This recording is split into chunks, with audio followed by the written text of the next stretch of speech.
We didn't move just one gene in. We may load that gene, that hypodermic needle, we may load it with thousands of copies of that gene in the hope that one of them or more will be incorporated into the host DNA. So that's with eggs. Now we're going to concentrate mostly on plants. This is the way they do it with plants. Somebody has designed what is called a gene gun. The gene gun, they take, as you can see there, they take plant leaves made up of cells.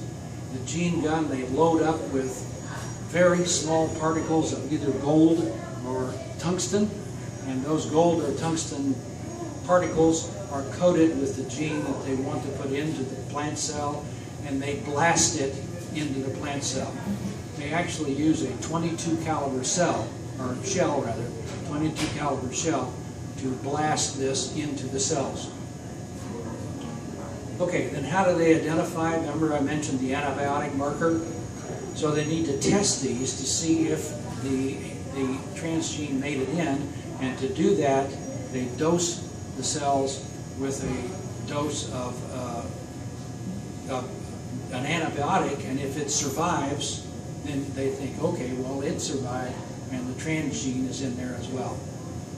Then those are grown to maturity, and then we get the seeds from that process. Okay, that was a quick lesson in the biology of it all. Now what did the FDA think about this to begin with? This is back in the early 90s, okay, late 80s, early 90s. Within the FDA, the scientists were saying these things. It would be hazardous, it would be serious health hazard to introduce a gene that codes for antibiotic resistance into the normal flora of the general population. So they're saying, we're concerned that this antibiotic marker that we put on here to be able to identify the transgene may get into people, and if it's in people, then it makes that antibiotic, whatever it is, less effective against fighting disease in us. We've basically negated the use of that antibiotic. The agency scientists warned of new allergens being created, new toxins, new diseases, and nutritional problems or changes in the foods that have been modified.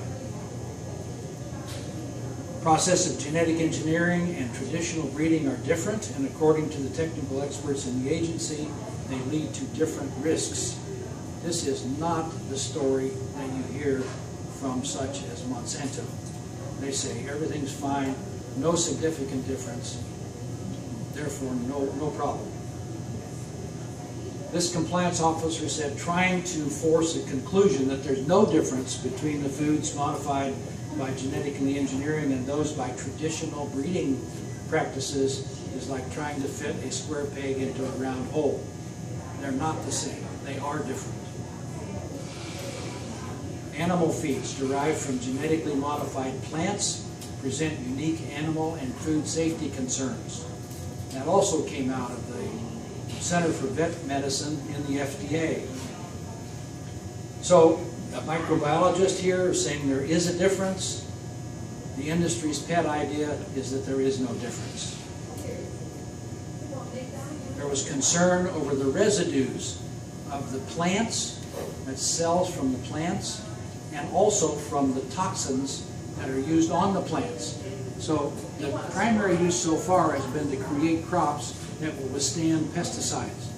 And that pesticide residue stays with some of the cells and winds up in our food supply as well. So we're not only talking about the effects of genetic engineering, but the effects of the pesticides that ride along at the same time. This is another statement, basically says that there's no sound scientific evidence that says that these things are safe. But in 1992, what did the FDA declare publicly? The agency is not aware of any information showing that these foods derived from these new methods differ in any other meaningful or uniform way from traditional foods. So they've made a policy statement from the FDA in total 180 degrees out from what their own scientists were saying.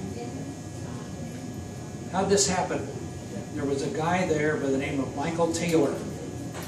Michael Taylor was in charge of FDA policy. Michael Taylor was a former Monsanto attorney before he came to the FDA. After he left the FDA then, he went back and became a vice president for Monsanto. Now he was pulled back into the Obama administration, and he's now our food safety czar in the FDA in the current administration. So one wonders, where is his loyalty? I do want to say, I don't want to just blast Democrats here, because the Republicans kind of started all this. Back in the early 90s under George Bush 1 and Dan Quayle, remember Secretary Butts was from Indiana, right? So he kind of did some not good things. Dan Quayle, with the Council of Competitiveness, is the one that ultimately approved this policy. They were in a big push to promote biotechnology, not only in the U.S., but worldwide. In a letter in 1996 to Monsanto, they said, the FDA says, it's our understanding that Monsanto has concluded all of these things are not materially different from what traditional methods have produced, and that the last part of this sentence is vital. It's Monsanto's responsibility to ensure that foods marketed by the firm are safe. So the FDA is throwing its hands up and said, we're not responsible for any of the safety issues. Monsanto, on the other hand, says the FDA is responsible, so they just pass the buck back and forth, and nobody does anything in terms of safety testing. Fox watching the house. Pardon me? That's like a fox watching the house. Exactly. Yeah, the only requirement now, you could create a genetically modified food in your basement, and you wouldn't have to get FDA approval to put it on the market.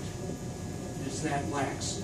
The only thing that's required is a review report, basically. So what are the problems? What are the potential problems from genetically modified foods? Process of creating a GM crop creates unpredicted changes in DNA and plant composition. What kind of changes?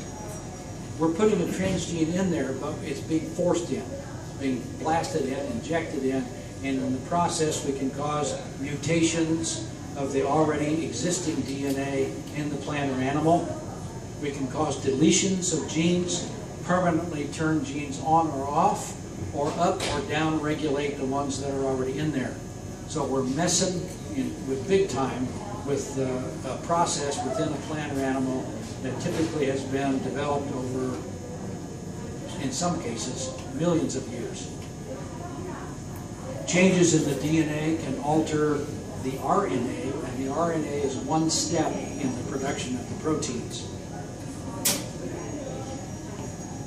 Even in the New York Times in 2007, they said that the presumption that genes operate independently has been institutionalized and is the total foundation upon which the biotech industry is built. By this, they're saying that the understanding of the behavior of a genome going back 20 and 30 years was it was kind of like Legos, that it was snapped together. You could go in there and add something or take something out. It didn't affect anything else. That was the whole idea of it. That technology has all been, that understanding I should say, has been all proven to be wrong. The DNA is not like an egg or Legos. There are many things that cause changes. There are compounds called chaperones. There are chemicals that are attached to the DNA that cause it to behave in different ways. And think about it, things have to happen if we're going from 21, in our own DNA, from 21,000 or so genes to over 100,000 proteins that come out the other end. These DNA changes can alter the RNA, which I've mentioned. It can alter the proteins, and it can alter the composition of any and all of the natural compounds. In the United Kingdom, Europe has been a lot more cautious about this than we have. We haven't done much of nothing. Europe has been more cautious, and in the United Kingdom, they initiated some long-term safety studies, which have never occurred in the United States. No long-term safety studies. A guy by the name of Dr. Arpad Pusztai was the scientist that was involved. He was a fellow of the Royal Society of Edinburgh. He's written hundreds of scientific papers, books. He was a highly respected scientist. The methodology that he was to use in developing these tests for harm came out of recognized scientific groups, and he was awarded a multi-million-dollar grant, which is a competitive grant with over a couple of dozen other research institutes going for it. Dr. Pusztai developed a potato with a transgene in it, and he fed this potato to lab rats. The results were these. The lining of this, and he found these. The lining of the small intestine showed elevated lymphocyte or white cell counts. Thymus and spleen of the animals showed changes. White blood cells responded more slowly. Rats developed potentially precancerous cell growth in the digestive tract, had smaller brains, livers, and testicles, part atrophy of the liver, and there were negative immune system responses.